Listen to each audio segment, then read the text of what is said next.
I'm working on a case that involves dealing with a toxic colleague.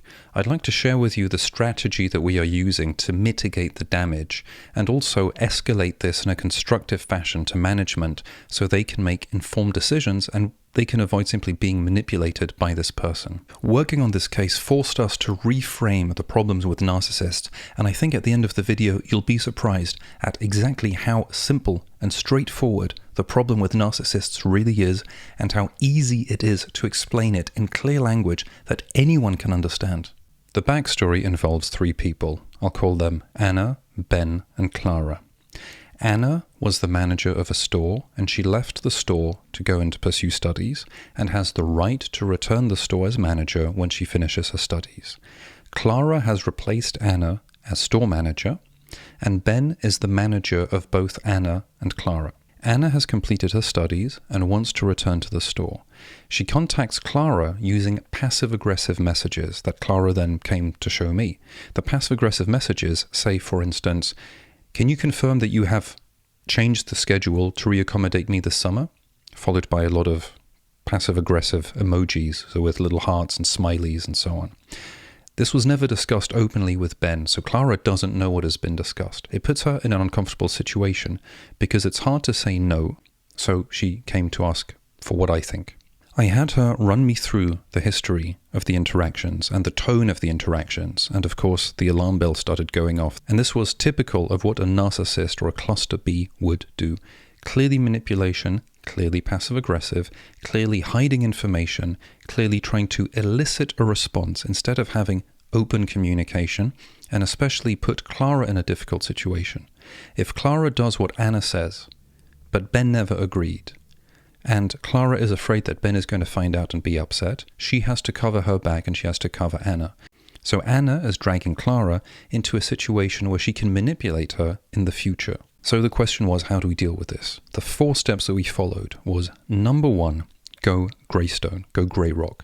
Do not give emotional responses to Anna. Anna will try, she'll poke, she'll ask for things. She called after work. She'd harass Clara on the phone, demand things, ask questions such as, where are you, what are you doing, how about this, has this been done? Start bossing her around, even though she is not the manager. She's not even back in the company yet, but she acted entitled. She acted as though Clara had to answer to her. With Grey Rock, we prevent Clara from responding instinctively, from getting triggered by what Anna is doing. Clara just shuts down. Specifically, the way we did this is simply by mirroring what Anna would say, by going silent and by asking more questions. So, for example, Anna would ask, where are you? And Clara would respond, you want to know where I am? And Anna would say, yes. And Clara would reply, okay. And then Anna would say, so? Clara would say, so what? So where are you? Oh, I see. Clara would reply. And this would go on and on. Clara does not need to respond to Anna. Anna is not Clara's boss. Anna is trying to bully Clara into giving her what she wants, because once you establish a pattern, it's easy to continue the pattern. All Clara did was shut down. If Anna started complaining, Clara would shut down. Or she would respond with simply, okay, completely neutral, I see, or ask questions, so this is what you want. Or she would say, for example, I'm not sure. Maybe we should check with Ben. Or, I'm sorry, I'm not aware if this has been discussed and I don't feel comfortable moving forward.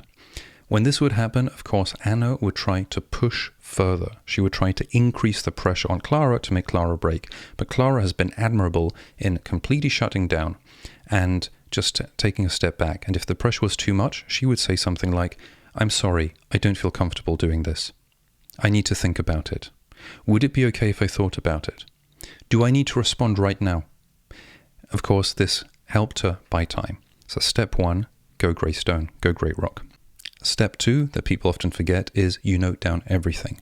Specifically, first of all, you note down the information about the communication, date, time, and content. For example, Anna called me 3 times on Monday evening between 8:15 and 9 o'clock in the evening when the store closes at 8 o'clock. This was outside of working hours.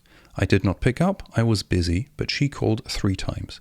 Then she sent this text message. Here is a screenshot of the text message. All of this is factual. It's important with the first part here that you remain factual. This is what happened. There's no judgment that it was inadmissible, unforgivable, unprofessional. First of all, facts. Then you note down subjectively how you interpreted this. Was the tone aggressive? Was the tone impatient? When you read the message, what were you reading between the lines? What was the feeling you were getting? The feeling that she was getting from the phone calls was that Anna was annoyed and was becoming increasingly annoyed. This is a subjective impression. But if you can demonstrate that over 20 interactions, in 20 cases, 100% of the cases, you felt annoyance and you felt there was pressure, this is a fact. You might be wrong, but it is your judgment. Number 3, that people also forget, is to say how you felt when this happened. You could feel pressured, you could feel bullied, you could feel scared, you could feel worried, you could feel guilty. This is exactly what happened when Anna said to Clara, "Can you confirm that you have changed the schedule for this summer?" Clara hadn't done it because nobody had asked her to do it. Her instinctive response was thinking, "Damn, I should have done it. I must have missed something. The problem must be me." Any interaction that elicits feelings of guilt or inadequation or shame is a symptom of manipulation occurring. Healthy people don't try to make other people feel guilty. Healthy people have responsible interactions. And if someone feels guilty on a regular basis, maybe it's a good idea to see a psychologist and work through the issues. So when you note things down, 3 things. First of all, facts, time, data, content, screenshots, emails, text messages. Second, your interpretation of the tone, especially if it's verbal. Tone, body language. Third, how you felt.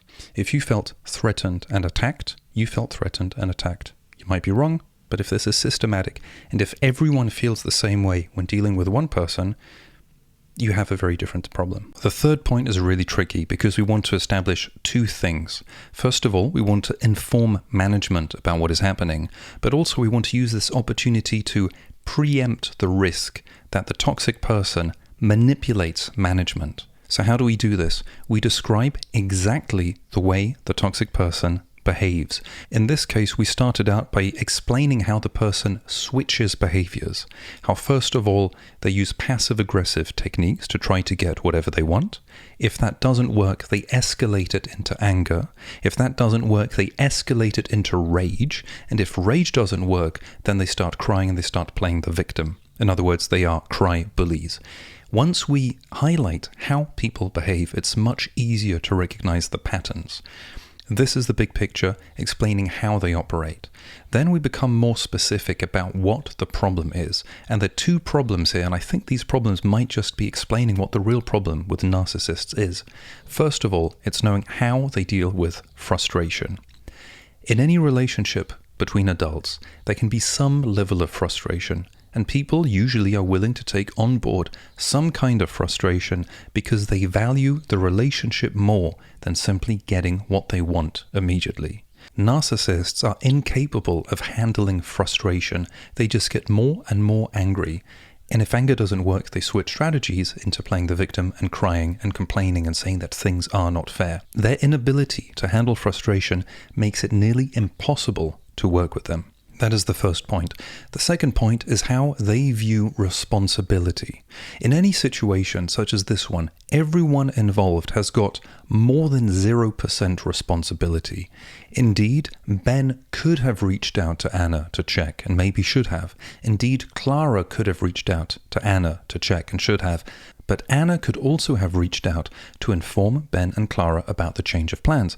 Anna didn't do this. Her responsibility is somewhere above 0%.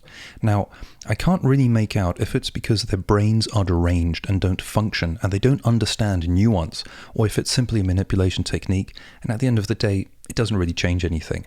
They switch from 0% responsibility to 100% responsibility when it suits them. In this case, Anna claims that she had no responsibility whatsoever with the situation, and everything was Ben's fault or was Clara's fault. This is, of course, completely stupid. She had more than 0%, and indeed it wasn't 100%, but nobody in their right mind claims that it is 100%. People assume that responsibility is shared, and people act in good faith. Narcissists take advantage of this assumption to manipulate others, and if we don't understand what they're doing, then we fall into the trap, saying, indeed, I have more than some responsibility. I don't want to deny it, so I will take on board all of my responsibility.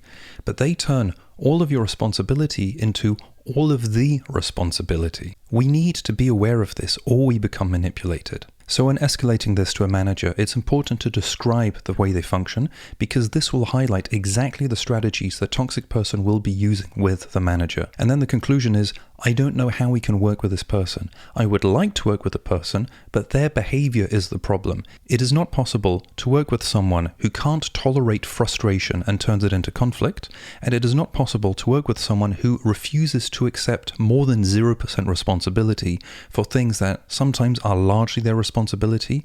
Teamwork isn't about blaming others. Teamwork is about doing what we can, contributing what we can for things to be better, also because we value the team.